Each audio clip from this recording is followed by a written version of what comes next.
This is the new Nintendo Switch 2.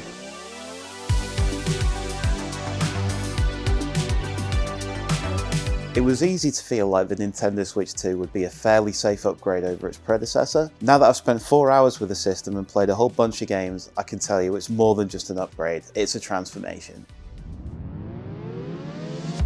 In person, the Nintendo Switch 2 looks significantly less toy-like than its preceding system. The Joy-Con 2's colours have been inverted, with black as the main colour, and then you have the orange and blue as the accents inside. Holding the handheld feels very comfy and surprisingly lightweight. While adopting a much sleeker design and a larger 7.9-inch screen, it maintains the same thickness as the original model. It also feels much nicer in the hands thanks to larger, more rounded Joy-Con 2 controllers that don't dig into your palms as much. Nintendo Switch 2 can now support 4K resolution, that's both native and upscaled, as well as frame rates of up to 120 FPS. In practice, that means Nintendo Switch 2 titles, not to mention some of the best Nintendo Switch games on the original hardware, look sharper and play smoother than ever before. Going back to the Joy-Cons for a moment, button actuation also feels much snappier and less mushy than on the original hardware. This feeling continues in the refined bumpers and digital triggers up top too. Overall, it's an extremely comfortable play experience in handheld mode, and also greatly helped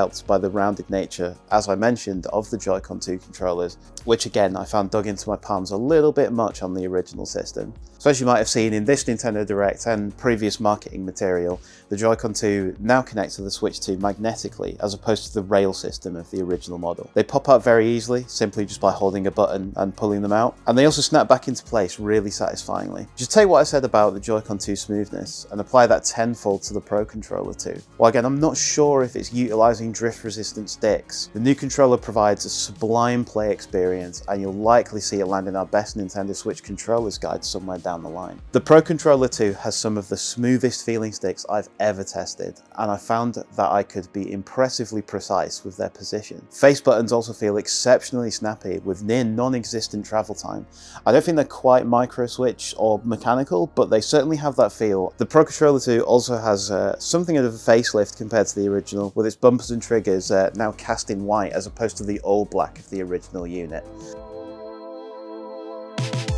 Generally, games on Nintendo Switch 2 run well, shockingly well in many instances. The fact the console's 1080p handheld display can push 120 FPS and features HDR support, that's nothing short of astounding. The Legend of Zelda Breath of the Wild Nintendo Switch 2 edition is a really fantastic showcase of this. Playing it back to back with Tears of the Kingdom at a rock solid 4K 60 FPS on console genuinely feels like it's not real, but it is on the Switch 2. Both games also have drastically sharper image quality, meaning they're absolutely the definitive version of each release. Metroid Prime 4 Beyond was also an absurdly impressive showcase, with much higher visual fidelity here than you probably saw on last week's standard Nintendo Direct, where textures appeared significantly lower resolution, but I can assure you that is not the case on Nintendo Switch 2. The demo I played was in the game's performance mode. That's 1080p at 120 frames per second, and it just didn't miss a beat, as you might expect from a Metroid Prime game to begin with, but the frame rate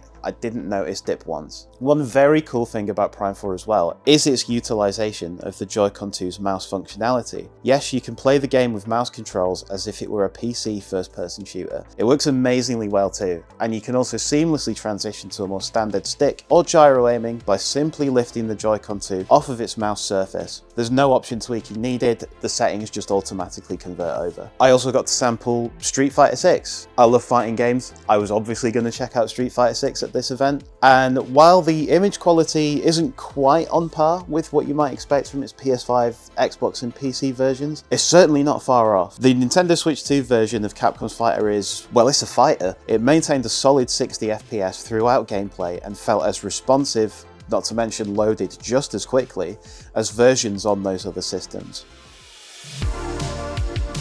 So all in all, while I certainly do take issue with some areas of Nintendo Switch 2's pricing model, namely its eye-wateringly expensive software, and paid Nintendo Switch 2 edition game upgrades, it nonetheless set a near immaculate first impression. I really can't wait to bring you more impressions and reviews of the system and its games as we approach the June 2025 release date.